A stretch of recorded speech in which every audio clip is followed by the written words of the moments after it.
ಪ್ರಿಯರೇ, ದಿನದ ಬದುಕಿಗೊಂದು ಕ್ರಿಸ್ತನ ಈ ದನಿ ನಮ್ಮೆಲ್ಲರಿಗೂ ಪ್ರೇರಣೆ ಆಗಲಿ. ಪೂಜಾ ವಿಧಿಯ ಪಾಸ್ಕ ಕಾಲದ 4ನೆಯ ವಾರ, ಏಪ್ರಿಲ್ 30, 2026 ಗುರುವಾರ.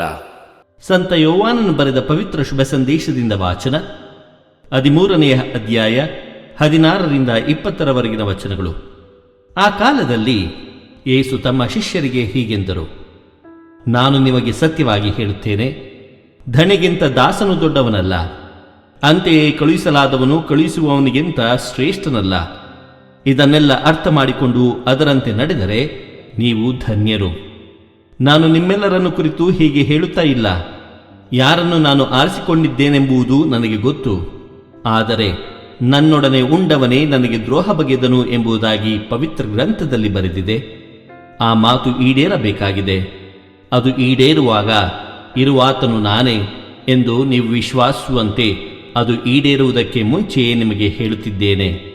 ನಾನು ಕಳುಹಿಸಿದಾತನನ್ನು ಬರಮಾಡಿಕೊಳ್ಳುವವನು ನನ್ನನ್ನೇ ಬರಮಾಡಿಕೊಳ್ಳುತ್ತಾನೆ, ನನ್ನನ್ನು ಬರಮಾಡಿಕೊಳ್ಳುವವನು ನನ್ನನ್ನು ಕಳುಹಿಸಿದಾತನನ್ನೇ ಬರಮಾಡಿಕೊಳ್ಳುತ್ತಾನೆಂದು ನಿಮಗೆ ಸತ್ಯವಾಗಿ ಹೇಳುತ್ತೇನೆ.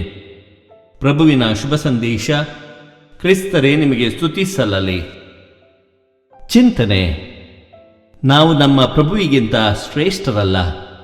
ಪ್ರಭು ಯೇಸು ಕ್ರಿಸ್ತರಲ್ಲಿ ಆತ್ಮೀಯರೇ, ದಾಸನು ದಣಿಗಿಂತ ಶ್ರೇಷ್ಠನೇ? ಖಂಡಿತ ಇಲ್ಲ. ವಿಶ್ವಾಸಿಗಳಾದ ನಾವು ನಮ್ಮ ಪ್ರಭು ಯೇಸುವಿಗಿಂತ ಶ್ರೇಷ್ಠರಲ್ಲ. ನಮ್ಮ ಕರ್ತವ್ಯವು ಸೇವೆಯಲ್ಲಿ ಅಡಗಿದೆ. ಪ್ರಭು ಯೇಸು ಕ್ರಿಸ್ತರಿಗಿಂತ ನಾವು ವ್ಯಕ್ತಿ ಹಾಗೂ ಸ್ಥಾನದಲ್ಲಿ, ಕರ್ತವ್ಯ ಹಾಗೂ ಕಾರ್ಯದಲ್ಲಿ ನಾವು ಅವರಿಗಿಂತ ಮೇಲಾದವರಾಗಲು ಸಾಧ್ಯವಿಲ್ಲ. ನಮ್ಮಲ್ಲಿ ಅತಿ ದೊಡ್ಡವನು ಅತಿ ಚಿಕ್ಕವನಾಗಬೇಕು. ಲೂಕನು ಬರೆದ ಶುಭ ಸಂದೇಶ 22ನೇ ಅಧ್ಯಾಯ ವಚನ 26 ಹಾಗೂ 6ನೇ ಅಧ್ಯಾಯ ವಚನ 40.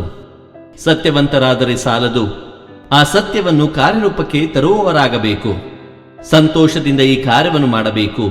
ಯೋವಾನನ ಶುಭ ಸಂದೇಶ 15ನೇ ಅಧ್ಯಾಯ ವಚನ 11.